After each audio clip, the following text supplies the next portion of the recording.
새벽마다 사라지는 14세 손주를 몰래 따라간 72세 할머니가 야산에서 목격한 것은 민재야, 그 하얀 봉투가 대체 뭐니? 할머니, 엄마 빚만 갚으면, 할머니 병원비만 마련하면, 그 아이가 날 살린단다. 매일 새벽마다. 하지만 그 순간 봉사활동이라고? 너희는 이미 범죄에 가담한 거야. 꼬마야. 민재야, 그 손 놓아. 백구가 매일 같은 자리에서 멈춰선 진짜 이유, 그리고 죽은 딸이 남긴 빚의 충격적 진실이 지금 밝혀집니다. 요 며칠 새벽 4시 반만 되면 잠에서 깨어났습니다. 나이가 들어서 그런 건지 아니면 뭔가 이상한 기운을 몸이 먼저 아는 건지 그 소리였어요. 아주 조심스럽게 마치 누군가 들킬까봐 숨죽이며 문고리를 돌리는 소리 말이지요. 처음엔 꿈인 줄 알았습니다. 하지만 사흘째 되는 날 확실히 알았어요. 우리 민재와 백구가 나가고 있다는 걸 말이에요. 새벽 운동이려니 속으로 애써 넘겼습니다. 요즘 아이들이 그러잖아요. 유튜브에서 본 걸 따라하고 친구들과 약속도 잡고, 민재도 이제 중학교 2학년이니까 뭔가 어른스러운 일상을 만들고 싶어 하는 거겠죠. 그런데 이상했어요. 아침에 부엌에 가보니 밥그릇이 비어 있는 거예요. 어제 저녁에 민재 목까지에서 냉장고에 넣어둔 미역국이 자취를 감췄습니다. 그릇까지 깨끗이 씻어서 말려놨더라고요. 얘가 새벽에 밥을 해 먹었나? 이상했지만 사실 마음 한편으론 대견했어요.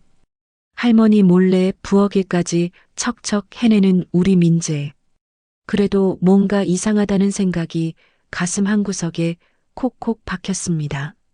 나흘째 되던 새벽 그 소리가 또 들렸어요. 이번엔 좀 더 조심스럽게 귀를 기울였습니다. 현관문이 열리는 소리, 그리고 백구의 작은 발걸음. 처마 밑에서 손전등 불빛 한 점이 골목을 그어가더군요. 도대체 어디를 가는 거지? 궁금증이 참을 수 없을 지경에 이르렀어요. 나는 이불을 걷어차고 일어났습니다. 무릎이 시큰거렸지만 참았어요. 슬리퍼를 질질 끌며 현관으로 갔습니다. 밖은 아직 깜깜했어요. 가로등 불빛 사이로 민재의 뒷모습이 희미하게 보였습니다. 백구가 앞장서고 민재가 뒤따르고 있었어요. 둘 다 어디론가 급히 가고 있는 것 같았습니다. 감기 걸리겠다 하지만 발길이 저절로 따라갔어요. 골목을 빠져나와 큰 길로 나갔습니다. 민재는 버스 정류장 쪽으로 가는 게 아니라 반대편 매봉 야산 쪽으로 향하고 있었어요. 야산이라고 해봤자 동네 뒷산인데 거긴 왜 가는 걸까요?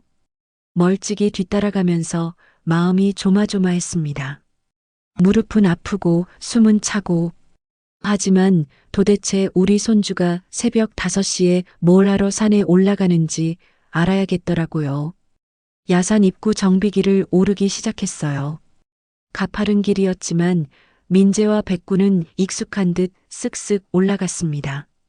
마치 벌써 여러 번 와본 길인 것처럼 말이에요. 중간쯤 올라갔을 때였어요. 백구가 갑자기 멈춰 섰습니다. 어느 소나무 그루터기 앞에서요. 달빛에 비친 그 자리를 보니 돌 3개가 겹겹이 놓여 있는 게 보였어요. 누군가 일부러 쌓아놓은 것 같았습니다. 저게 뭐지? 그때 민재가 가지고 온 가방에서 뭔가를 꺼냈어요. 비닐봉투였습니다. 그 안에는 접힌 흰 봉투들이 여러 개 들어 있었어요. 달빛에 반사돼서 하얗게 빛나더라고요. 민재는 그 봉투들을 돌틈 사이에 조심스럽게 집어넣었습니다. 마치 뭔가 중요한 물건을 숨기는 것처럼 말이에요. 그때 내 심장은 귀 옆에서 쿵쿵 울렸습니다. 그 나이에 저 새벽에 저 봉투를 왜 숨기는 거지? 봉투 안에는 도대체 뭐가 들어 있는 걸까요? 갑자기 숲을 너머에서 작은 소리가 들렸어요. 바스락, 그리고 낮은 휘파람 소리. 민재는 화들짝 놀라며 허겁지겁 손을 터는 듯 했어요. 백구도 귀를 쫑긋 세우고 경계하는 모습이었고요. 나는 숨을 삼키고 소나무 뒤로 몸을 낮췄습니다. 혹시 들킬까봐 가슴이 터질 것만 같았어요. 누군가 있구나. 민재와 백구는 재빨리 그 자리를 떠났습니다. 아까와는 다른 길로 더 조심스럽게 산을 내려가더라고요. 나도 한참을 그 자리에 서 있었습니다. 달빛 아래 돌무더기와 그 사이에 숨겨진 봉투들을 바라보면서 말이에요. 새벽바람이 차가웠어요. 하지만 더 차가운 건 가슴속에 피어오르는 불안감이었습니다.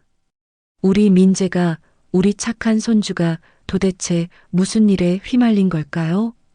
이건 아니야. 집으로 돌아가는 길, 발걸음이 무거웠습니다. 그 작은 봉투들이 계속 눈에 밟혔어요. 하얀 봉투, 새벽 산길, 그리고 숨어있던 누군가의 기척. 집에 도착했을 때는 이미 새벽 5시 반이었어요.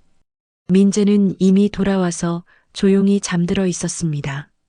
백구도 마루에서 꼬리를 살랑살랑 흔들며 나를 맞아주더라고요. 하지만 뭔가 달랐어요. 민재의 잠든 얼굴에 땀이 맺혀 있었고 백구의 발가락 사이에는 흙이 묻어 있었어요. 그날부터 밤잠을 설쳤습니다. 저 봉투들이 대체 뭘까? 누가 민재를 시킨 걸까? 아니면 민재가 스스로 하는 일일까? 불길한 예감이 가슴을 짓눌렀어요. 사람이 가난하면 죄도 가난해질 줄 알았는데 아니었습니다. 죄는 늘 배불러 있더라고요. 그리고 우리처럼 약한 사람들을 노리고 있었어요. 다음 날도 그 다음 날도 새벽 4시 반이면 그 소리가 들렸습니다. 현관문이 조심스럽게 열리는 소리, 슬리퍼 끄는 소리, 그리고 점점 멀어지는 발자국 소리. 백구가 매일 멈춰서던 그 자리에는 분명 비밀이 있을 거예요. 그리고 그 비밀이 우리 가족을 어디로 이끌어갈지 나는 알 수 없었습니다. 그 이상한 새벽 이후로 평범한 일상이 더는 평범하지 않았습니다. 아침에 일어나 민재를 깨우고 아침밥을 차려놓고 학교 보내고 똑같은 하루였지만 뭔가 다른 눈으로 보게 되더라고요. 우리 집은 경기도 매화시 금계동에 있는 낡은 단독주택입니다. 남편 박종수가 살아계실 때 장만한 집이었는데 벌써 15년 전 일이네요. 그분이 세상을 떠난 후로는 딸 민지와 단둘이 살았어요. 민지가 공장에서 야간 근무를 하면서 민재를 키웠죠. 그런데 3년 전 민지가 야간 근무를 마치고 집으로 오던 길에 음주운전 차량에 치여 그만 세상을 떠났습니다. 28배 나이에 말이에요. 에휴, 내 탓이지 뭐. 그때부터 민재는 제가 키웠습니다. 11살 아이가 하루아침에 고아가 된 거예요. 처음엔 말도 안 하고 밥도 안 먹고 그냥 멍하니 앉아만 있더라고요. 그런 민재를 보면서 제 마음도 너덜너덜해졌어요. 지금은 많이 나아졌지만 여전히 또래보다 어른스러운 면이 있어요. 뭔가 제가 힘들어할까봐 먼저 눈치를 보는 아이가 됐습니다. 할머니, 아침 드세요. 민재가 상을 차려놓고 말했어요. 요즘 부쩍 제가 하는 일을 도우려고 해요. 고마운 일이지만 한편으론 미안하기도 하고요. 민재야, 넌 빨리 먹고 학교 가야지. 할머니는 천천히 먹을 테니까. 괜찮아요, 할머니. 시간 많아요. 그렇게 말하지만 민재 얼굴엔 피곤함이 역력했어요. 어젯밤에도 새벽에 나갔다 왔으니까요. 하지만 직접 물어보기엔 뭔가 조심스러웠습니다. 아침을 먹으면서 민재를 유심히 봤어요. 손톱 밑에 흙이 묻어 있고 옷에서 산 냄새가 났습니다. 확실히 야산에 간 게 맞더라고요. 민재야, 요즘 밤에 잘 자니? 네, 잘 자요. 그런데 아침에 보면 좀 피곤해 보여서 운동을 좀 해서 그래요. 백구랑 같이요. 민재는 대답을 회피하듯 급하게 밥을 먹었어요. 뭔가 숨기고 있다는 게 확실했습니다. 우리 집 형편은 넉넉하지 않아요. 남편이 남겨준 작은 보험금과 기초연금으로 겨우 살아가고 있습니다. 월세도 내야 하고 공과금도 있고 제 병원비도 만만치 않아요. 고혈압과 당뇨 때문에 한 달에 2번은 병원에 가야 하거든요. 민재 학용품이나 옷 같은 것도 사야 하는데 요즘엔 그것조차 부담스러워요. 그래도 손주 앞에서는 내색하지 않으려고 애씁니다. 아이가 위축되면 안 되니까요. 할머니, 전 괜찮아요. 학교 급식 맛있어요. 민재가 자주 하는 말이에요. 제가 반찬 걱정을 할 때마다 그렇게 말해요. 하지만 보면 밥그릇이 늘 가벼워요. 많이 먹지 않는다는 거죠. 거짓말 마라. 밥그릇이 가벼워. 정말 괜찮다니까요. 할머니가 더 드세요. 이런 대화를 하면 마음이 아파요. 14살 아이가 할머니를 걱정해야 하는 상황이라니요. 제가 더 건강하고 더 젊었다면 하는 생각이 자꾸 듭니다. 민재가 학교에 간 후 집 정리를 하는데 현관문에 누가 왔어요. 문을 열어보니 동네 청년의 간사인 오진호 씨였습니다. 어머니, 안녕하세요. 김치 좀 가져왔어요. 오진호 씨는 39살 총각으로 동네에서 이런저런 꾸준 일을 도맡아 해요. 어르신들 안부도 챙기고 청소년들 봉사활동도 관리하고요. 착한 청년이라고 소문이 났습니다. 아, 고마워요. 그런데 이런 걸 왜? 저희가 마을 독거 어르신들 챙기는 거예요. 제가 알아볼게요. 뭐든 도움될 일 있으면요. 제가 알아볼게요가 오진호 씨의 입버릇이에요. 무슨 일이든 자기가 나서서 해결하려고 해요.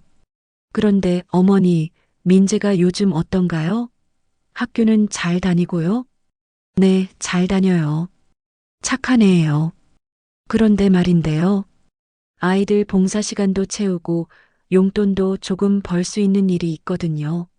민재한테도 물어볼까 해서요. 갑자기 나오는 얘기라 조금 당황했어요. 봉사활동이야 좋은 일이지만 용돈까지 준다니요? 어떤 일인데요? 아, 별거 아니에요. 동네 어르신들 심부름 같은 거요. 가끔 물건 전해드리고 안부 확인하고 그런 거예요. 오진호 씨는 웃으면서 설명했지만 뭔가 어색한 구석이 있었어요. 사람이 친절할 때 저는 그 손의 속도부터 봅니다. 너무 빠르면 뭔가 급한 사연이 있거든요. 민재한테 물어봐 볼게요. 네, 그러세요. 급한 건 아니니까요. 그런데 요즘 새벽에 산책 자주 하시나 보네요? 네. 산책요? 아, 아니에요. 그냥 일찍 일어나시는 것 같아서요. 불빛이 보이더라고요. 순간 등에 식은땀이 났어요. 오진호 씨가 우리 집을 지켜보고 있었던 걸까요? 아니면 단순히 지나가다 본 건일까요? 아, 잠이 잘 안 와서 그래요. 나이가 들면 그런가 봐요. 그러시군요. 그럼 저는 이만 가볼게요. 민재 일은 천천히 생각해 보세요. 오진호 씨가 간 후에도 마음이 불편했어요. 왜 갑자기 민재 얘기를 꺼냈을까요? 그리고 새벽에 우리 집 불빛을 봤다는 것도 이상했고요. 저녁에 민재가 학교에서 돌아왔어요. 오늘은 평소보다 더 피곤해 보였어요. 민재야, 오진호 아저씨가 다녀가셨어. 네. 왜요? 민재가 갑자기 긴장하는 것 같았어요. 눈빛이 조금 흔들렸거든요. 김치 가져다 주고 갔어. 그런데 너한테 봉사활동 같은 거 시킬 수 있냐고 물어보더라. 봉사활동이요? 응, 용돈도 준다고 하고. 어떻게 생각하니? 민재는 한참 말이 없었어요. 뭔가 깊이 생각하고 있는 것 같았습니다. 할머니, 전 괜찮아요. 공부하기도 바빠서요. 그래. 그럼 안 한다고 전할게. 네, 그러세요. 하지만 민재 표정이 영 아니었어요. 뭔가 걱정스러운 기색이 역력했습니다. 혹시 이미 오진호 씨와 무슨 약속이라도 한 건 아닐까요? 그날 밤 또다시 새벽 4시 반에 문 열리는 소리가 들렸어요. 민재와 백구가 또 나가는 거였습니다. 이번엔 따라가지 않았어요. 대신 창가에 서서 먼 발자국 소리를 들었습니다. 매봉 야산 쪽으로 향하는 발소리였어요. 도대체 무슨 일이 벌어지고 있는 거지? 마음속 불안이 점점 커져만 갔습니다. 오진호 씨의 제안, 민재의 새벽 외출, 그리고 그 하얀 봉투들, 모든 게 연결되어 있는 것만 같았어요. 며칠이 더 지나면서 민재의 피곤함이 더욱 도드라졌습니다. 아침에 깨우러 가면 깊은 잠에 빠져 있어서 한참을 흔들어야 겨우 일어나더라고요.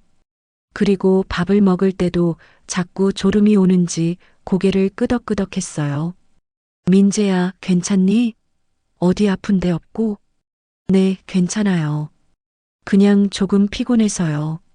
하지만 괜찮다는 말과는 달리 아이 눈 밑에 그늘이 점점 깊어졌습니다. 또래 아이들이 가져야 할 밝은 기운보다는 뭔가 무거운 걱정을 짊어진 것 같은 표정이었어요. 그런데 그날 오후 민재 학교에서 전화가 왔어요. 안녕하세요. 민재 할머니시죠? 저는 학교 상담교사 서미선입니다. 네, 안녕하세요. 무슨 일이신가요? 서미선 선생님은 차분하고 단정한 목소리였어요. 하지만 전화를 걸어온 이유를 들으니 가슴이 철렁했습니다. 민재가 요즘 수업 시간에 자주 졸더라고요. 그래서 조심스럽게 여쭤보는데 혹시 밤에 잠을 제대로 못 자는 일이 있나요? 아, 그런가요?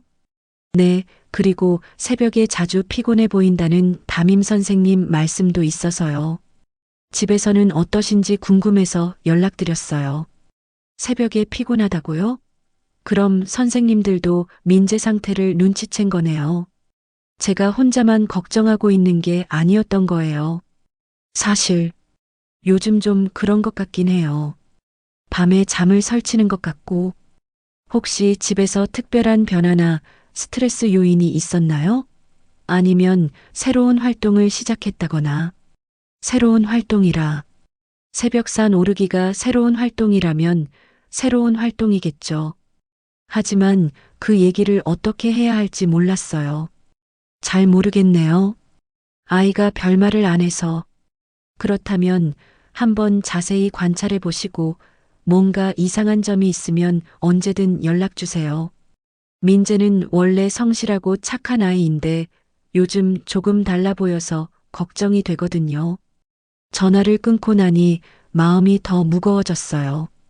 학교에서까지 걱정할 정도라면 정말 심각한 상황인 것 같았습니다. 그날 저녁 민재가 숙제를 하고 있을 때 휴대폰이 진동했어요. 평소 같으면 신경 쓰지 않았을 텐데 요즘 워낙 예민해져서 그 소리가 유독 크게 들렸습니다. 민재는 급히 휴대폰을 확인하더니 살짝 얼굴이 굳어졌어요. 뭔가 좋지 않은 내용인 것 같았습니다. 민재야, 누구한테서 온 거니? 아, 그냥 친구요. 친구가 이런 저녁 시간에? 네, 숙제 관련해서요. 하지만 민재 표정은 숙제 얘기를 하기엔 너무 심각했어요. 뭔가 큰 고민거리가 생긴 것 같았습니다. 그날 밤 민재가 잠든 후에 화장실을 가다가 민재 방 앞을 지나게 됐어요. 그런데 희미한 불빛이 새어 나오더라고요. 혹시 또 휴대폰을 보고 있나 싶어서 살짝 문틈으로 들여다봤습니다. 민재가 침대에 앉아서 휴대폰을 보고 있었어요. 화면을 보니 누군가와 메시지를 주고받고 있는 것 같았습니다. 저장된 이름은 형이라고 되어 있더라고요. 내일 새벽 같은 자리. 메시지 내용이 희미하게 보였어요. 새벽 같은 자리라. 그럼 야산에서 만나는 사람이 있다는 얘기네요. 그 형이라는 사람이 민재를 새벽마다 부르는 거였어요. 민재는 한참을 메시지를 바라보더니 한숨을 깊게 쉬었습니다. 그리고 알겠습니다라고 답장을 보냈어요. 평소 또래 친구들과 주고받는 메시지와는 확실히 달랐습니다. 너무 딱딱하고 조심스러웠어요. 다음 날 아침 용기를 내서 민재에게 직접 물어봤어요. 민재야, 할머니가 물어볼 게 있어. 네. 새벽에 어디 가니? 민재가 숟가락 든 손이 멈췄어요. 잠깐 당황하는 기색을 보이더니 이내 태어난 척했습니다. 새벽에요? 언제요? 매일 4시 반쯤. 백구랑 같이 나가잖니. 아, 그거요? 운동. 백구랑 산책해요. 산책을 그렇게 일찍? 그것도 매일? 네, 공기도 좋고 조용해서요. 백구도 좋아하고요. 민재는 대답하면서도 시선을 피했어요. 거짓말을 하고 있다는 게 뻔했습니다. 하지만 더 추궁하기엔 아이가 너무 위축돼 보였어요. 그런데 학교에서 수업 시간에 존다던데? 괜찮아요. 조금 피곤하지만 괜찮아요. 괜찮을 게 뭐가 있니? 공부에 지장 생기면 안 되잖아. 정말 괜찮다니까요. 민재가 갑자기 목소리를 높였어요. 평소 얌전하던 아이가 그러니까 더 당황스러웠습니다. 미안해요, 할머니. 그냥 조금만 더 시간을 주세요. 시간을 달라고? 뭔 시간을? 그냥 제가 알아서 할게요. 민재는 그 말을 남기고 급히 학교에 갔어요. 남겨진 밥그릇에는 밥이 반 넘게 남아 있었습니다. 그날 오후 집 정리를 하다가 민재 방에 들어갔어요.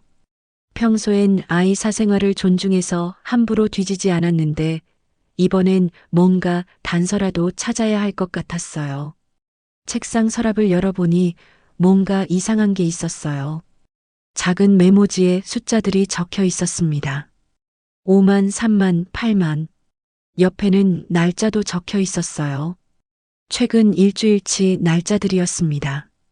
이게 뭐지? 액수를 보니 만만치 않았어요. 중학생이 다룰 금액이 아니었습니다. 혹시 민재가 누군가에게 돈을 받고 있는 건 아닐까요? 아니면 빚이라도 있는 건가요? 그날 저녁 민재가 돌아왔을 때 평소보다 더 조심스럽게 행동했어요. 제 눈치를 보면서 말이에요. 민재야, 이리 와서 앉아라. 네. 할머니하고 얘기 좀 하자. 민재는 천천히 제 앞에 앉았어요. 창밖으로 해가 지고 있어서 방 안이 어둑어둑했습니다. 너 요즘 뭔가 숨기고 있지? 아니에요. 아니긴 뭐가 아니야. 새벽마다 어디 가는 것도 그렇고 학교에서 조는 것도 그렇고. 민재는 아무 말 하지 않았어요. 그냥 고개를 숙이고 있을 뿐이었습니다. 혹시 누가 너를 시키는 거니? 뭔가 하라고? 그때 민재가 고개를 들었어요. 눈에 눈물이 글썽였습니다. 할머니. 왜? 뭔가 있으면 말해. 할머니가 도와줄게. 하지만 민재는 결국 아무 말도 하지 않았어요. 그냥 괜찮아요. 할머니라는 말만 반복했을 뿐이었습니다. 그날 밤 창틀에 기대어 백구를 쓰다듬고 있는 민재를 봤어요. 아이 어깨가 너무 작아 보였습니다. 그 작은 어깨에 도대체 무슨 짐을 지고 있는 걸까요? 의심은 점점 커져만 갔습니다. 야산의 그 하얀 봉투들, 오진호 씨의 제안, 그리고 민재의 비밀스러운 행동들, 모든 게 하나씩 맞춰지고 있는 것 같았어요. 그런데 그 퍼즐의 완성된 그림이 너무 두려웠습니다. 그날 밤 잠이 오지 않았어요. 민재가 뭔가 숨기고 있다는 확신이 들면서 마음이 편할 리 없었죠. 시계를 보니 새벽 4시가 넘어가고 있었습니다. 곧 그 소리가 들릴 거예요. 과연 4시 반 정각에 현관문이 조심스럽게 열리는 소리가 들렸습니다. 이번엔 미리 준비를 해뒀어요. 옷을 입고 슬리퍼 대신 운동화를 신었습니다. 더 가까이에서 봐야겠다고 마음먹었거든요. 민재와 백구가 집을 나선 지 3분 후 저도 조용히 뒤를 따랐어요. 들키면 안 되니까요. 야산 입구에 도착했을 때 민재는 이미 중턱쯤 올라가고 있었어요. 백구가 앞서가고 민재가 뒤따르는 모습은 여전했습니다. 하지만 오늘은 뭔가 달랐어요. 민재가 가방이 아닌 도시락 가방을 들고 있었거든요. 도시락? 새벽에 도시락을 가지고 산에 오르다니. 도대체 누구랑 먹으려는 걸까요? 더 조심스럽게 뒤따라 올라갔어요. 다행히 달빛이 밝아서 길을 찾는 데는 어려움이 없었습니다. 하지만 발밑 낙엽 때문에 바스락거리는 소리가 날까봐 한 걸음 한 걸음이 조마조마했어요. 백구가 멈췄습니다. 지난번과 똑같은 자리에서요. 소나무 그루터기 앞 돌 3개가 쌓인 그곳이었습니다. 하지만 오늘은 봉투를 꺼내지 않았어요. 대신 도시락 가방을 열었습니다. 민재가 도시락통을 꺼내더니 뚜껑을 열었어요. 멀리서도 하얀 쌀죽과 삶은 달걀이 보였습니다. 그런데 그걸 혼자 먹는 게 아니었어요. 돌무더기 너머 작은 움막 같은 게 있는 게 보였어요. 나무와 비닐로 대충 만든 것 같은 임시 거처였습니다. 그 안에서 누군가 나오더라고요. 낡은 양복을 입은 노인이었어요. 머리는 하얗고 허리는 구부정했습니다. 그런데 손목에 파랗게 멍든 자국이 선명하게 보였어요. 노인이 쉰 목소리로 말했어요. 그 아이가 날 살린단다. 새벽마다. 고맙다. 민재가 도시락을 노인에게 건네며 작은 목소리로 대답했어요. 할아버지, 오늘은 고기 반찬이에요. 많이 드세요. 고마워, 정말 고마워. 노인은 떨리는 손으로 도시락을 받았어요. 그리고는 정말 배고팠던 것처럼 급히 먹기 시작했습니다. 처음에는 마음이 뭉클했어요. 우리 민재가 혼자 굶주린 노인을 돌보고 있었던 거였어요. 새벽마다 도시락을 싸서 와서 말이죠. 그래서 집에서 미역국이 사라졌던 거였고 밥그릇이 가벼웠던 거였네요. 착한 우리 민재. 하지만 뭔가 이상했어요. 노인 손목에 멍든 자국, 그리고 숨어 있는 듯한 움막의 위치. 왜 이렇게 숨어서 지내야 할까요? 민재와 노인이 이야기를 나누는 동안 저는 좀 더 가까이 가보기로 했어요. 소나무 뒤에 숨어서 대화를 들어보려고 했습니다. 할아버지, 많이 아프세요? 괜찮다. 너 때문에 버티고 있어. 진짜 괜찮으실 때까지만 더 기다리세요. 그럼 좋은 곳으로 모셔다 드릴 수 있을 거예요. 좋은 곳이라니요? 민재가 도대체 무슨 계획을 세우고 있는 걸까요? 노인이 도시락을 다 먹고 나자 민재는 또 다른 곳으로 이동했어요. 2번째 장소였습니다. 첫 번째 돌무더기에서 50m 정도 떨어진 곳이었어요. 이번엔 익숙한 장면이었어요. 가방에서 하얀 봉투를 꺼내더니 돌틈 사이에 조심스럽게 꽂아 넣었습니다. 봉투는 여러 개였고 두툼해 보였어요. 그때였어요. 멀리서 남자 목소리가 들렸습니다. 여보세요? 네, 오진호입니다. 오진호 씨였어요. 산 아래쪽에서 전화 통화를 하고 있었습니다. 네, 오늘은 큰 건이에요. 그 애 조심시키고요. 큰 건이라고요? 그 애는 민재를 말하는 건가요? 아니, 할머니는 아직 모르는 것 같아요. 하지만 혹시 모르니까 잘 봐두라고 하세요. 할머니는 저를 말하는 거겠죠. 그럼 오진호 씨가 저희 집을 지켜보고 있었던 거예요? 통화 내용이 점점 더 선명하게 들렸어요. 네, 맞아요. 새벽 수거 잘 되고 있어요. 아이가 말 잘 들어서. 네, 다른 애들보다 훨씬 깔끔하게 처리하네요. 수거라고요? 그럼 민재가 하고 있는 건 단순한 봉사활동이 아니었던 거예요? 돈은 언제 줄 거냐고요? 아, 그거야 나중에. 아이니까 급하지 않죠. 일단 계속 시키고요. 돈을 나중에 준다고요? 그럼 민재는 돈도 제대로 못 받으면서 이런 일을 하고 있었던 거예요? 그제야 알았습니다. 봉사라는 말 뒤에 숨어 있던 게 심부름이 아니라 수거였다는 것을요. 민재가 새벽마다 옮기고 있던 그 하얀 봉투들은 단순한 편지나 물건이 아니었어요. 오진호 씨의 통화는 계속됐어요. 노인은 어떻게 하냐고요? 아, 그건 미끼예요. 아이가 순수하게 도와준다고 생각하게 하려고. 실제론 우리가 필요할 때 증인으로 쓰면 되잖아요. 미끼라고요? 그럼 그 불쌍한 노인도 이 모든 일의 일부였던 거예요? 가슴이 철렁 내려앉았어요.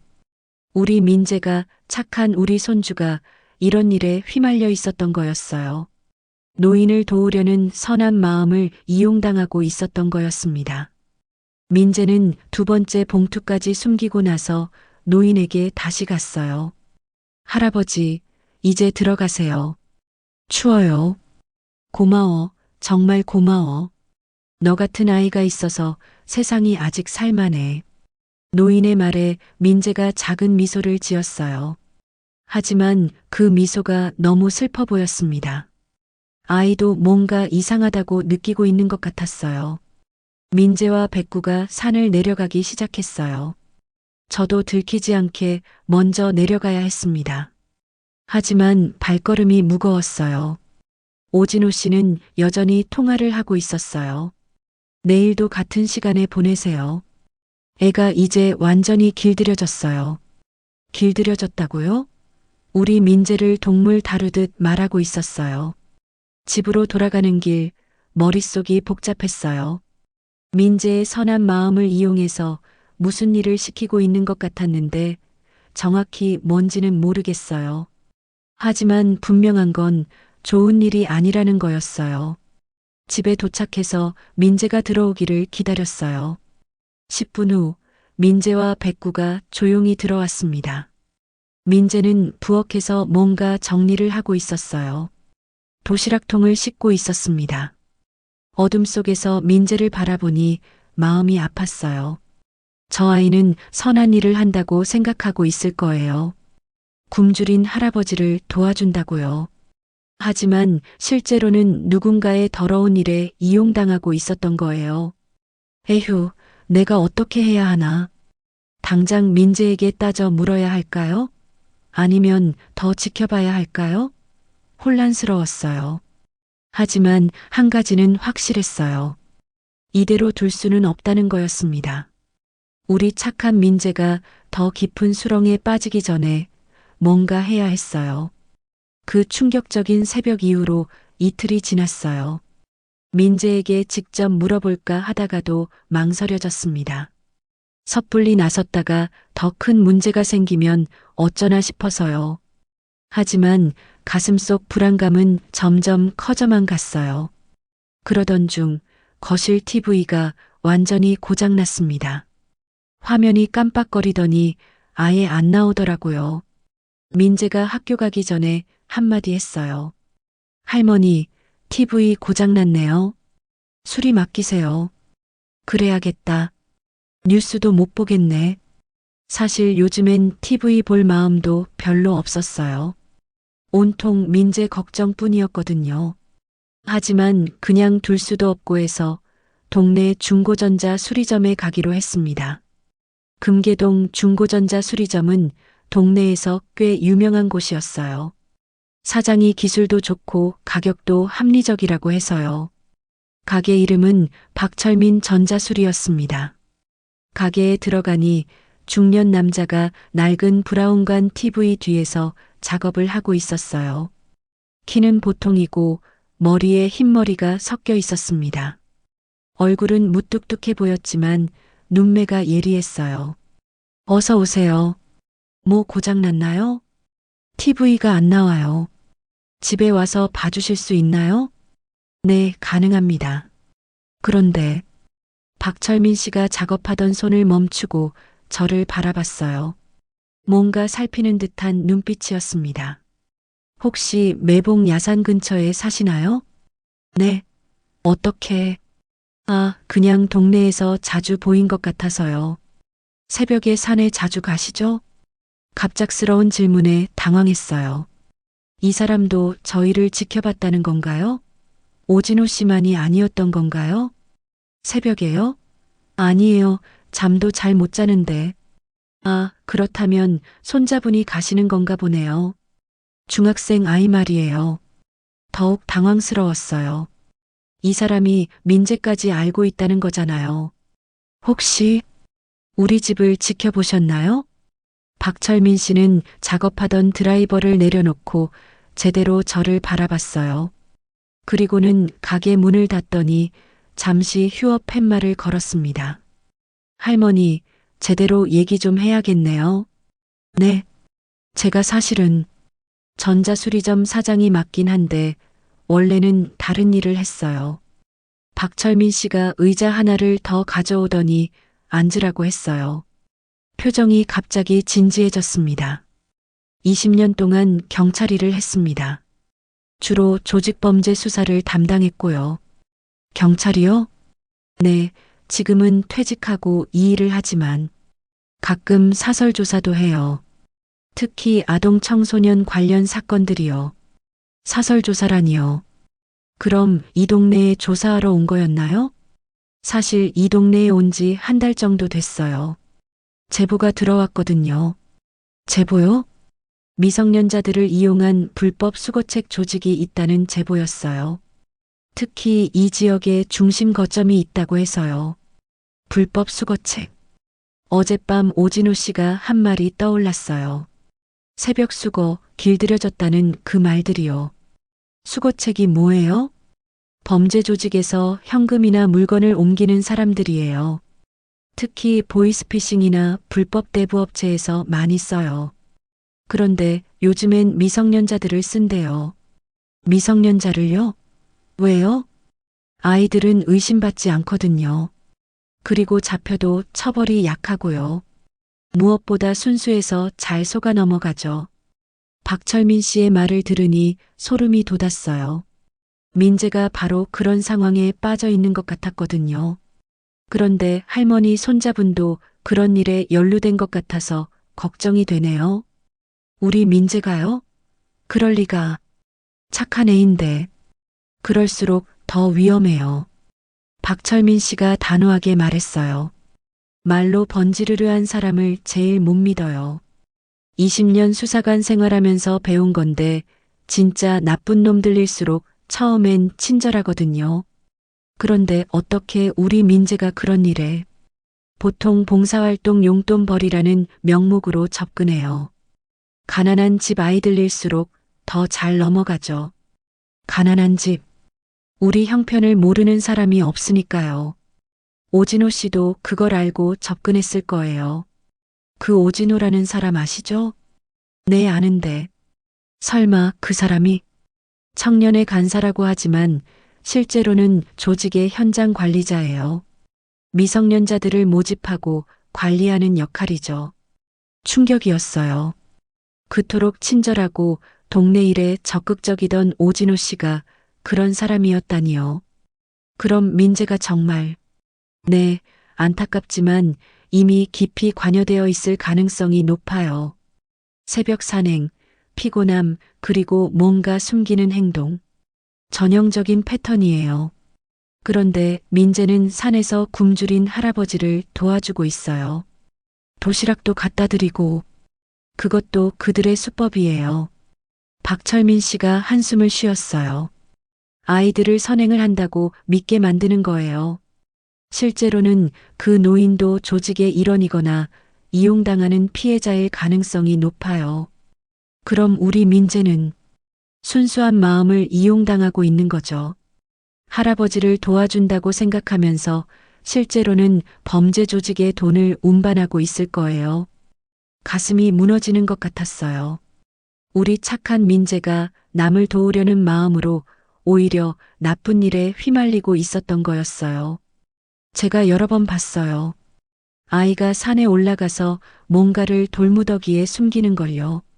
그리고 다른 사람이 와서 그걸 수거해 가더라고요. 그럼 정말로. 네, 확실해요. 그런데 더 큰 문제는 이런 일에 한번 발을 들여놓으면 빠져나오기 어렵다는 거예요. 왜요? 협박하거든요. 지금까지 한 일이 범죄라는 걸 아냐면서요. 아이들은 무서워서 계속하게 되는 거죠. 박철민 씨의 말을 듣고 나니 민재가 왜 그렇게 괴로워했는지 알 것 같았어요. 아이도 뭔가 이상하다고 느꼈지만 이미 너무 깊이 들어와서 어쩔 수 없었던 거였어요. 그럼 어떻게 해야 하나요? 일단 아이에게 직접 묻지 마세요. 더 움츠러들 수 있어요. 그럼요. 증거를 모아야 해요. 그리고 적절한 타이밍에 현행범으로 잡아야 하고요. 박철민 씨가 제 손을 잡았어요. 할머니, 걱정 마세요. 제가 도와드릴게요. 이런 일에 아이들이 희생되는 걸 그냥 볼 수는 없거든요. 정말요? 네, 하지만 할머니도 용기를 내셔야 해요. 쉽지 않을 거예요. 우리 민재만 구할 수 있다면 뭐든지 할게요. 그때 누군가 내 등을 탁 쳤습니다. 그럴 리가 없다와 그럴 수도 있겠다가 마음속에서 싸우다가 결국 내가 몰랐다가 이겼어요. 그런데 할머니, 하나 더 알아두세요. 네. 그들이 특히 노리는 게 가난하고 성실한 아이예요. 민재 같은 아이가 그들에겐 제일 귀한 표적이에요. 성실한 아이일수록 더 위험하다니. 민재의 착한 마음이 오히려 독이 된 거였어요. 이제 어떻게 하면 되죠? 일단 평소대로 지내세요. 그리고 제가 계획을 세울 테니까 며칠 후에 다시 만나요. 박철민 씨와 헤어지면서 마음이 복잡했어요.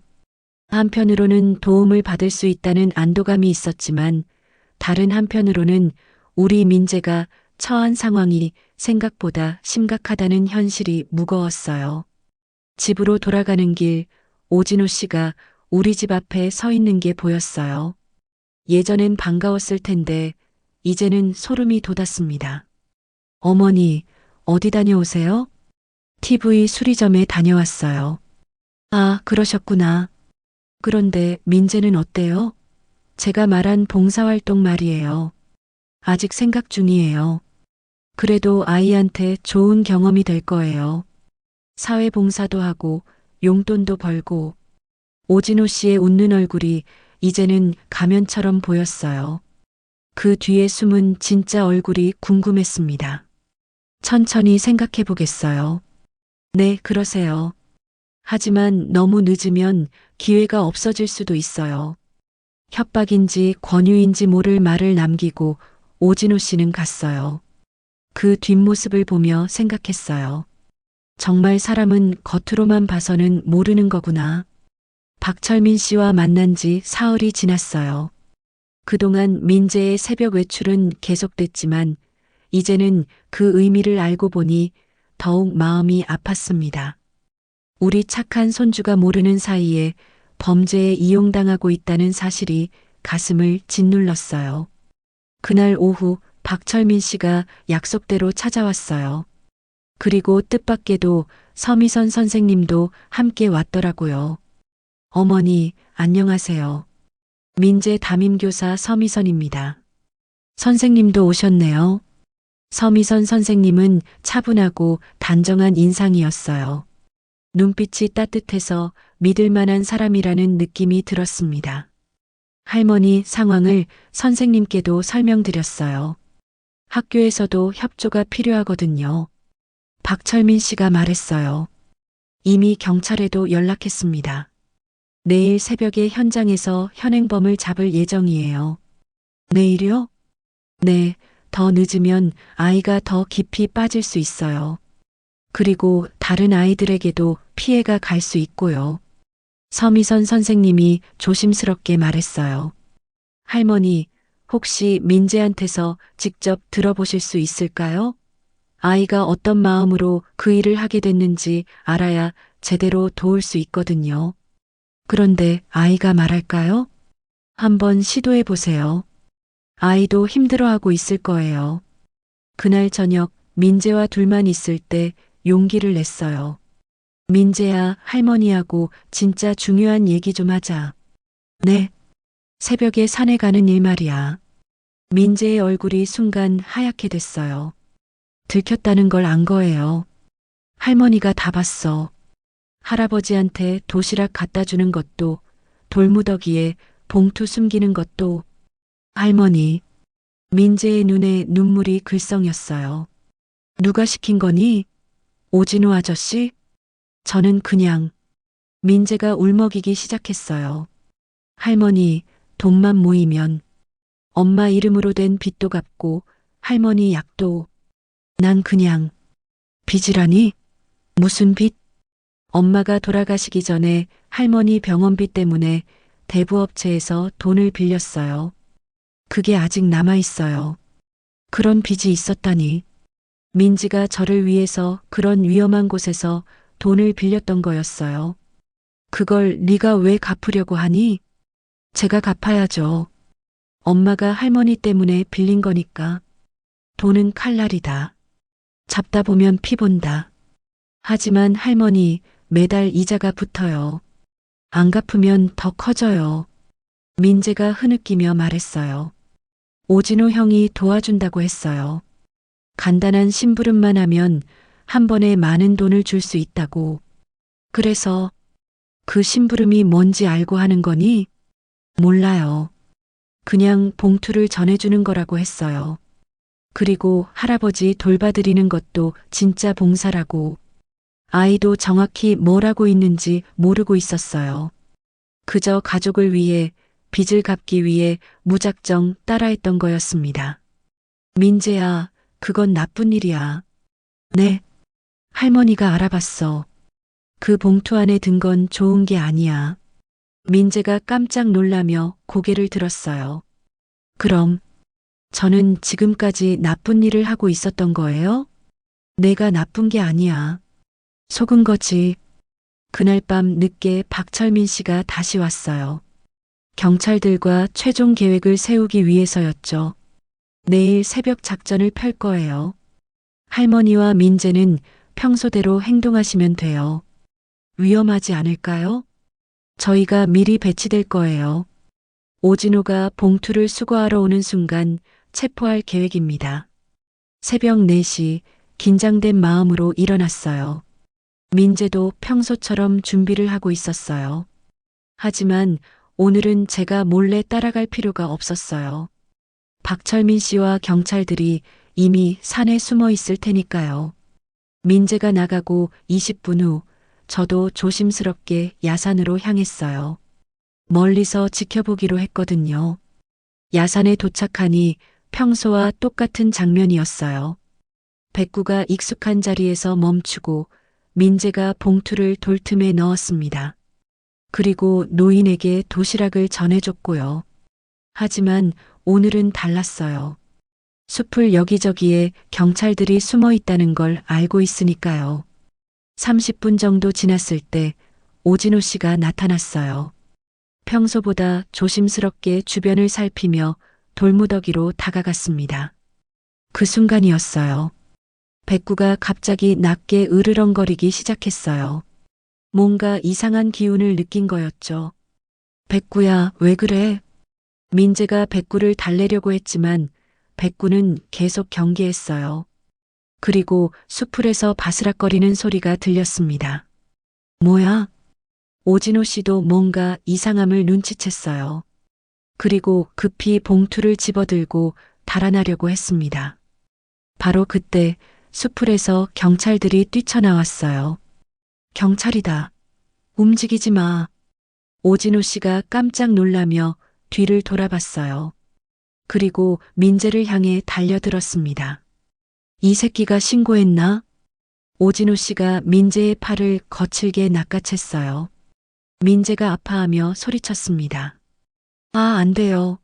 저는 몰랐어요. 넌 이제 끝이야. 그 순간 트럭 한 대가 산길로 올라오더니 헤드라이트를 환하게 켰어요. 모든 게 하얗게 변했습니다.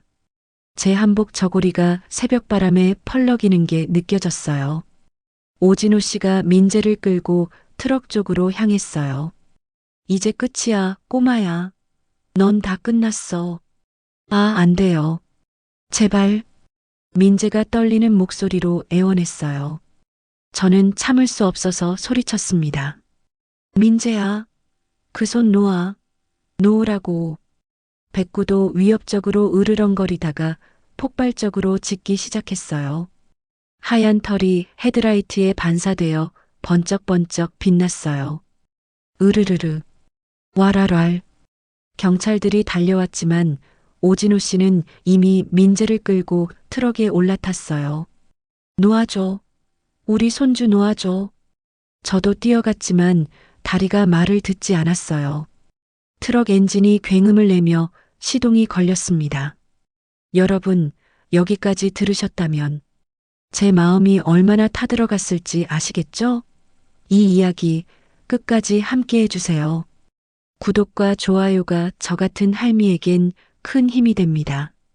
트럭이 비탈길을 타고 내려가기 시작했어요.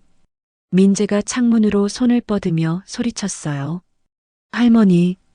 그 순간 백구가 트럭 앞으로 뛰어들었어요. 오진호 씨가 깜짝 놀라며 핸들을 틀었습니다. 기익. 급브레이크 소리가 새벽 공기를 찢었어요. 트럭이 비스듬히 기울며 길 옆 배수로 쪽으로 미끄러졌습니다. 민재야. 저는 다리가 후들거리는 걸 참고 트럭 쪽으로 뛰어갔어요. 경찰들도 달려왔고요. 트럭 문이 열리며 오진호 씨가 비틀거리며 나왔어요. 그리고 민재도 떨리는 다리로 내렸습니다. 할머니. 민재가 제품으로 달려왔어요. 아이 몸이 벌벌 떨리고 있었어요. 경찰들이 오진호 씨에게 수갑을 채웠어요. 오진호 씨는 끝까지 억울하다며 소리쳤지만 이미 늦었어요. 현행범 체포합니다. 그 순간 경찰이 오진호 씨의 휴대폰을 확인했어요. 그리고 놀라운 걸 발견했습니다. 이거 봐요. 단체 채팅방이 있네요. 휴대폰 화면에는 청년의 봉사라는 이름의 채팅방이 있었어요. 그 안에는 여러 명의 사람들이 있었고 현금 다발 사진들이 공유되어 있었습니다. 이게 뭐예요? 경찰이 오진호 씨에게 물었지만 그는 입을 다물었어요. 대신 휴대폰 내용을 더 살펴보니 충격적인 사실들이 드러났어요. 단순한 현금 운반이 아니었어요. 노인들을 속여서 보호해준다는 명목으로 현금을 맞게 한 다음 그 돈을 미성년자들에게 운반시키는 조직적인 사기 범죄였던 거예요. 할아버지도 피해자였던 거네요. 그 불쌍한 노인은 보호를 받는다고 생각했지만 실제로는 범죄의 도구로 이용당하고 있었던 거였어요. 민재가 갖다주는 도시락마저도 그 사기극의 일부였던 거죠. 박철민 씨가 민재에게 다가와 물었어요. 민재야, 지금까지 얼마나 받았니? 받은 건 아직 없어요. 없다고? 네, 형이 다 모아뒀다가 나중에 한꺼번에 준다고 했어요. 결국 민재는 한 푼도 받지 못하면서 위험한 일만 계속하고 있었던 거예요. 완전히 이용만 당한 거였죠. 그럼 지금까지 얼마나 옮긴 거니? 잘 모르겠어요. 한 달 정도? 한 달 동안이나. 우리 민재가 한 달 동안이나 이런 일을 혼자 해왔던 거예요. 경찰들이 증거품을 수거하고 오진호 씨를 연행해 갔어요. 그제서야 모든 게 끝났다는 실감이 났습니다. 하지만 마음은 편하지 않았어요. 민재가 받았을 충격, 그리고 그동안 혼자 감당해야 했을 무게가 얼마나 컸을지. 민재야, 왜 진작 말하지 않았니? 무서웠어요. 그리고 정말 할아버지를 도우는 거라고 생각했어요.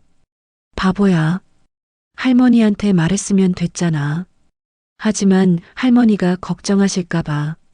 민재가 제품에서 흐느끼기 시작했어요. 그동안 얼마나 무서웠을까요? 얼마나 외로웠을까요? 서미선 선생님이 조심스럽게 말했어요. 앞으로 상담이 필요할 것 같아요. 아이가 받은 충격이 적지 않을 거예요.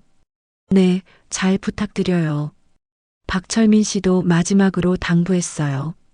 할머니, 이런 일이 다시 생기지 않도록 아이와 많은 대화를 나누세요. 그리고 경제적 어려움이 있으면 정당한 방법으로 도움을 받으시고요. 그날 새벽 민재와 백구와 함께 집으로 돌아왔어요. 하지만 마음 한구석에는 여전히 찜찜함이 남아 있었어요. 과연 이 모든 일이 깔끔하게 끝난 걸까요? 오진호 씨가 체포된 다음 날 경찰서에서 연락이 왔어요. 수사가 진행되면서 더 충격적인 사실들이 밝혀졌다는 거였어요. 할머니, 경찰서에 한번 오실 수 있으세요? 민재와 함께요. 박철민 씨의 목소리가 평소보다 무거웠어요. 뭔가 더 큰 일이 터진 것 같았습니다. 경찰서에 가니 담당 형사가 설명해 줬어요.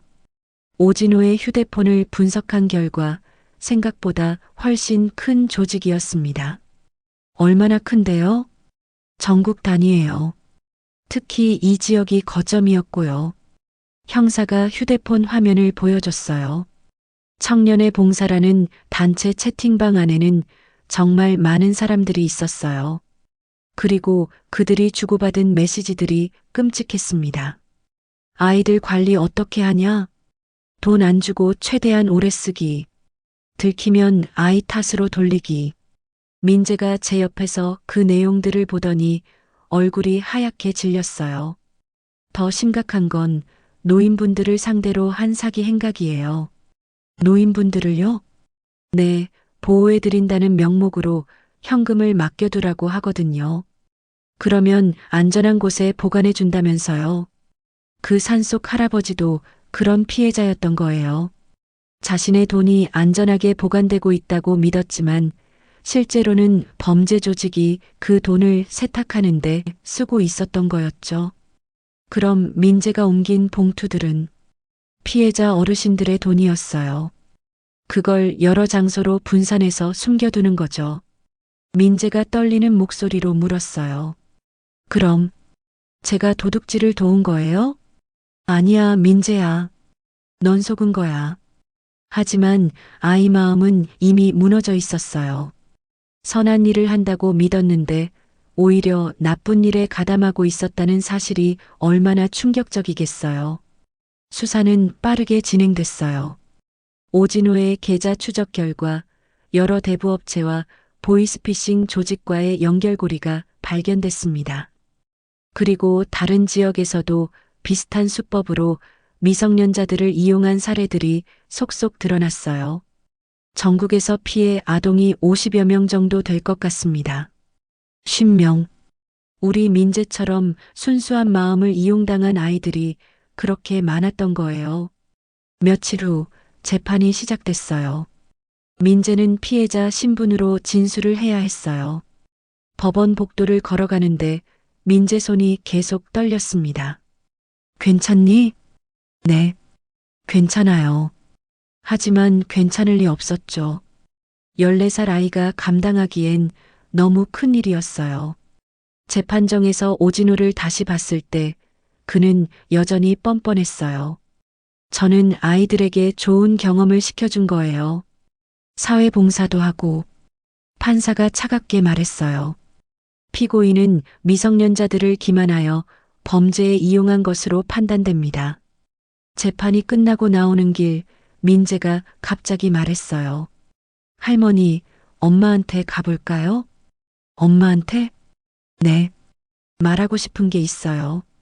우리는 함께 야산으로 향했어요. 그런데 이상했어요. 민재가 평소에 봉투를 숨기던 그 자리가 아니라 다른 곳으로 가더라고요. 백구도 오늘은 다른 곳에서 멈춰 섰어요. 조금 더 위쪽 경사진 곳이었습니다. 가까이 가보니 작은 돌무덤이 있었어요. 누군가 정성스럽게 쌓아놓은 것 같았습니다. 민재야, 이게 뭐니? 엄마 무덤이에요. 엄마 무덤이라니? 엄마는 공동묘지에. 아니에요. 엄마가 생전에 이 자리를 제일 좋아하셨어요. 집이 다 보이고 해 뜨는 것도 볼 수 있고. 민재가 돌무덤 앞에 무릎을 꿇고 앉았어요. 저는 매일 새벽에 여기 와서 엄마한테 말했어요. 뭐라고? 미안하다고. 할머니 병원비 때문에 빚을 만들어서 미안하다고. 그리고 제가 돈 벌어서 갚겠다고. 그제야 모든 게 이해됐어요. 민재가 매일 새벽 나가는 건 단순히 봉사활동 때문이 아니었어요. 엄마에게 사과하고 다짐하고 용기를 얻으려고 했던 거였어요. 그래서 도시락도 갖고 왔던 거구나. 네. 엄마가 좋아하시던 미역국이랑 계란찜을 만들어서요. 같이 먹는다고 생각하면서 나는 그 자리에 주저앉아 울었습니다. 울음은 죄가 아니라 오래 미뤄둔 사랑의 빚이었어요. 14살 아이가 혼자서 그 무거운 짐을 지고 있었던 거였어요. 엄마의 빚, 할머니의 병원비, 그리고 가난한 집안의 현실까지. 어른도 감당하기 어려운 걸 그 작은 어깨로 버텨왔던 거예요. 미안하다, 민재야. 할머니가 왜 미안해요? 내가 어른 노릇을 해서가 아니라 내가 할머니 노릇을 못해서 미안하다. 민재도 저와 함께 울었어요. 그동안 참아왔던 모든 게 한꺼번에 터져 나오는 것 같았어요. 백구는 우리 곁에서 조용히 앉아 있었어요. 마치 이 모든 걸 지켜보고 있었다는 듯이요. 백구야, 고마워. 내가 계속 멈춰서서 알려준 거구나. 백구가 꼬리를 살짝 흔들었어요. 정말로 이 모든 걸 알고 있었던 것 같았어요. 그날 오후 경찰에서 또 연락이 왔어요. 피해 어르신들에게 돈을 일부 돌려줄 수 있게 됐습니다. 그리고 오진호 외에도 조직원 여러 명을 검거했어요. 다행히 피해가 더 확산되기 전에 막을 수 있었다고 했어요.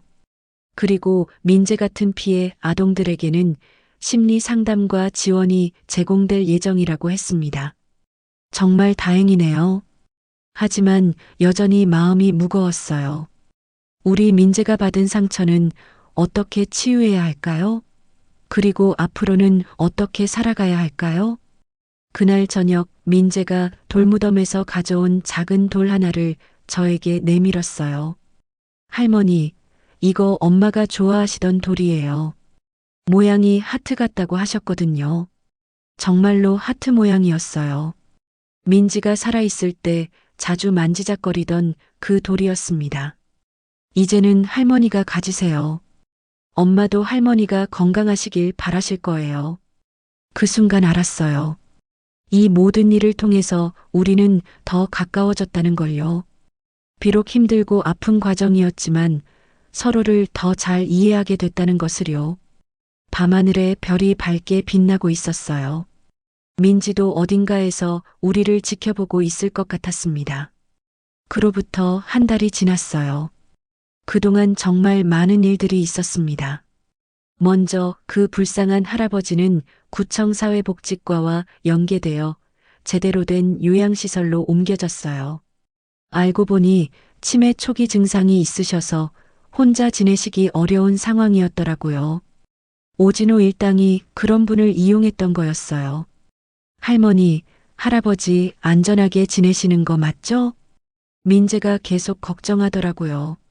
한 달 동안 새벽마다 도시락을 갖다 드렸던 할아버지니까 정말 가족처럼 생각했던 거예요. 그럼 이제 제대로 된 돌봄을 받고 계셔. 경찰에서도 좋은 소식을 전해줬어요. 오진호 일당이 빼돌린 돈의 상당 부분을 되찾아서 피해자들에게 돌려줄 수 있게 됐다고요. 우리 같은 서민들에겐 큰 돈이었는데 다행히 대부분 회수됐다고 했어요. 가장 놀라운 건 민지가 남긴 빚이었어요. 알고 보니 그것도 오진호 일당이 만든 가짜 빚이었던 거예요. 정상적인 대부업체가 아니라 불법 사채업체였고 애초에 갚을 필요가 없는 돈이었던 거죠. 그럼 엄마는 억울하게 죽은 거네요. 민재가 씁쓸하게 말했어요. 엄마 민지는 가짜 빚 때문에 고생하다가 과로로 사고를 당한 거였어요. 서미선 선생님도 학교에서 많은 변화를 만들어 주셨어요.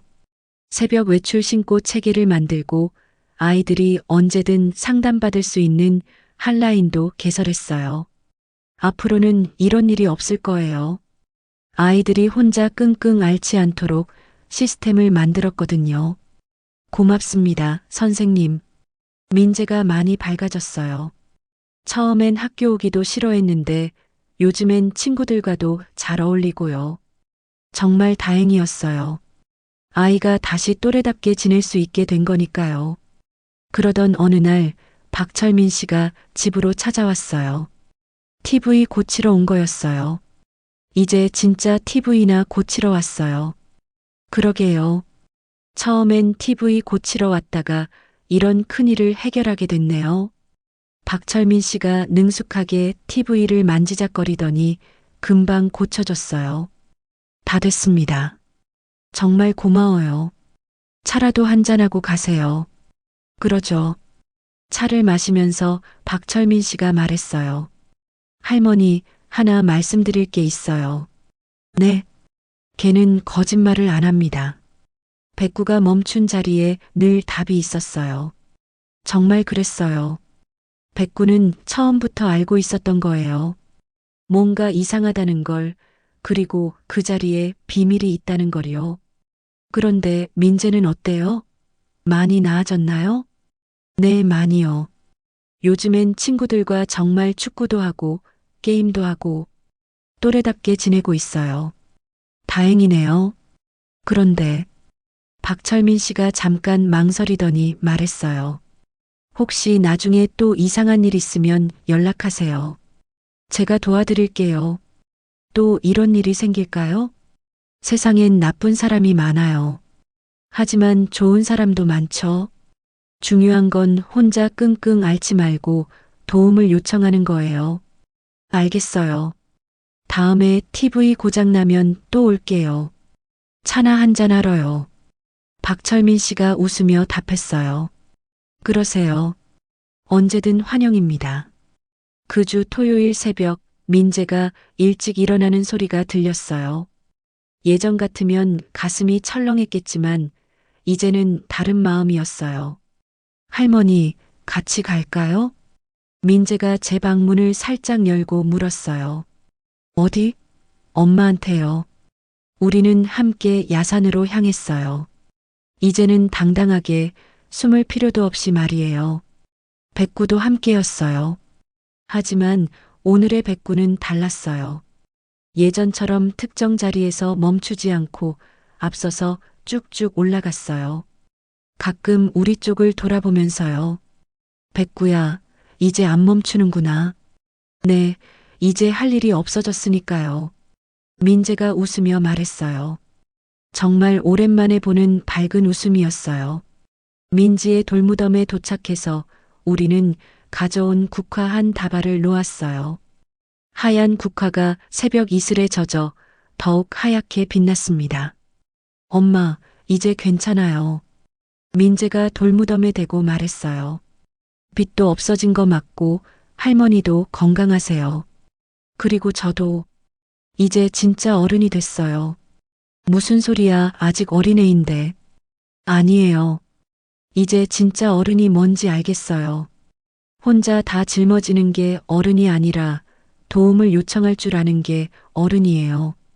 민재의 말에 가슴이 뭉클했어요. 이 모든 일을 겪으면서 아이가 정말 많이 성장했구나 싶었어요. 그리고 할머니도 혼자 끙끙 앓지 마세요. 저도 있고 백구도 있잖아요. 그래, 이제는 함께 하자. 손을 모으고 잠깐 조용히 있었어요. 민지에게 인사하는 시간이었어요. 새벽바람이 살랑살랑 불어와서 국화꽃잎을 살짝 흔들었습니다. 엄마, 이제 걱정 마세요. 우리 잘 살 거예요.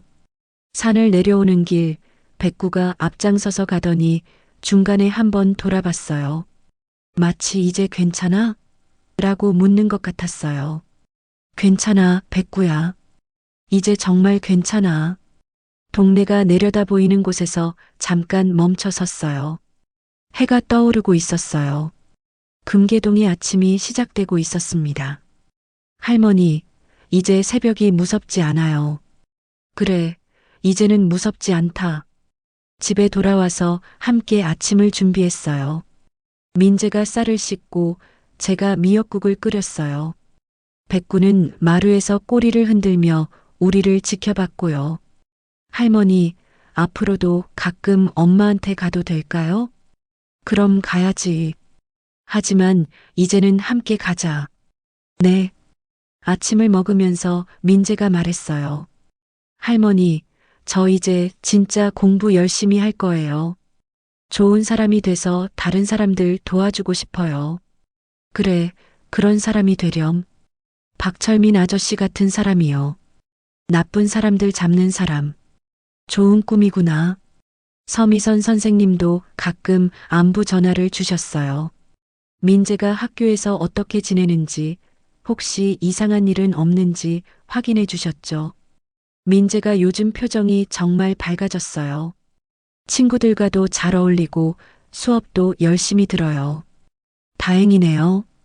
그리고 다른 아이들에게도 좋은 영향을 주고 있어요. 이상한 제안 받으면 어른에게 말하라고 당당하게 얘기하더라고요. 우리 민재가 이제는 다른 아이들까지 지켜주고 있다니 정말 자랑스러웠어요. 몇 주 후 재판 결과가 나왔어요. 오진우는 징역 5년을 선고받았고 조직의 다른 구성원들도 모두 처벌받았어요. 무엇보다 전국의 피해 아동들이 구조됐다는 소식이 가장 기뻤습니다. 그리고 정부에서도 이런 범죄를 막기 위한 새로운 제도를 만들었다고 해요.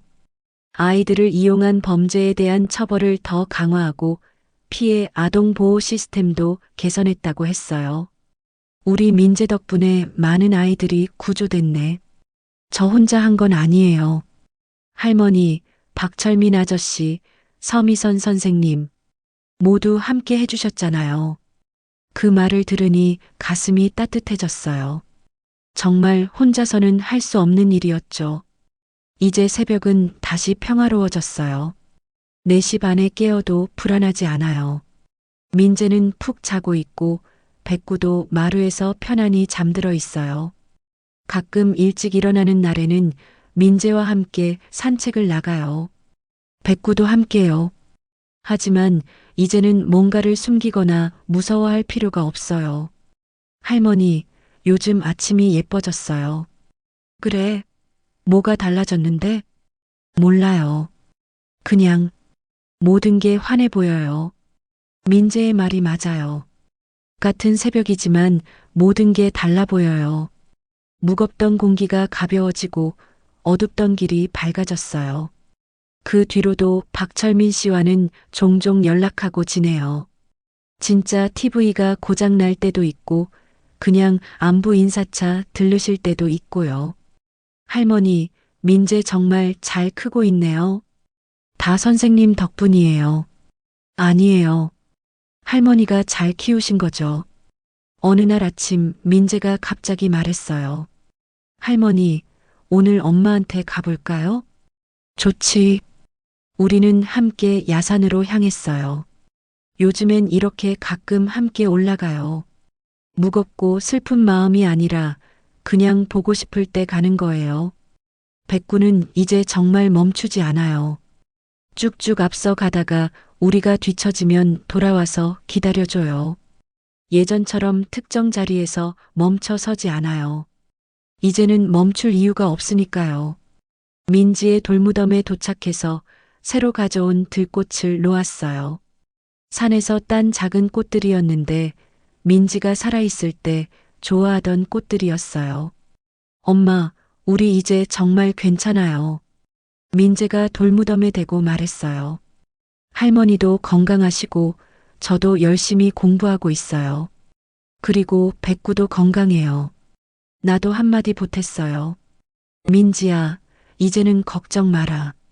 우리가 서로 잘 지키고 있으니까. 바람이 살랑 불어와서 들꽃을 흔들었어요. 마치 민지가 대답하는 것 같았어요. 산을 내려오면서 동네를 내려다봤어요. 금계동의 아침이 활기차게 시작되고 있었어요. 어르신들이 나와서 텃밭을 돌보고 아이들이 학교 가려고 준비하고 있었어요. 참 평범한 동네네요. 그게 가장 좋은 거야, 민재야. 평범한 게 가장 소중한 거야. 집에 도착해서 아침을 준비했어요. 민재가 쌀을 씻고 저는 된장찌개를 끓였어요. 백구는 마루에서 우리를 지켜보고 있었고요. 할머니, 제가 어른이 되면 더 좋은 집으로 이사 갈게요. 이 집도 충분히 좋은데? 아니에요. 마당 넓은 집이요. 백구가 마음껏 뛸 수 있는 집으로요. 그래, 그런 집이면 좋겠다. 아침을 먹으면서 민재가 학교 얘기를 했어요. 친구들 얘기, 선생님 얘기, 재미있었던 수업 얘기. 정말 오랜만에 듣는 또래다운 이야기들이었어요. 할머니, 오늘 늦게 들어올 수도 있어요. 왜? 친구들이랑 도서관에서 숙제하기로 했어요. 그래, 늦어도 괜찮아. 안전하게만 다녀와라. 민재가 학교에 간 후 저는 백구와 함께 마당에 앉아 있었어요. 따뜻한 봄볕이 내리쬐고 있었어요. 이제는 무섭지 않습니다. 새벽이 오면 함께 일어나 국 끓이고 같이 걸어가면 되니까요. 백구야, 오늘은 멈추지 말자. 우린 이미 알아냈거든. 우리가 서로를 지키는 방법을. 여러분도 오늘부터 가족을 더 따뜻하게 안아주세요. 혼자 끙끙 앓지 마시고 힘들 때는 용기 내서 도움을 요청하세요. 그럼 분명 좋은 사람들이 나타날 거예요. 구독과 좋아요 감사합니다. 저희 가족의 이야기를 끝까지 들어주셔서 정말 고마워요. 새벽 새소리가 들려와요. 새로운 하루가 시작되는 소리예요.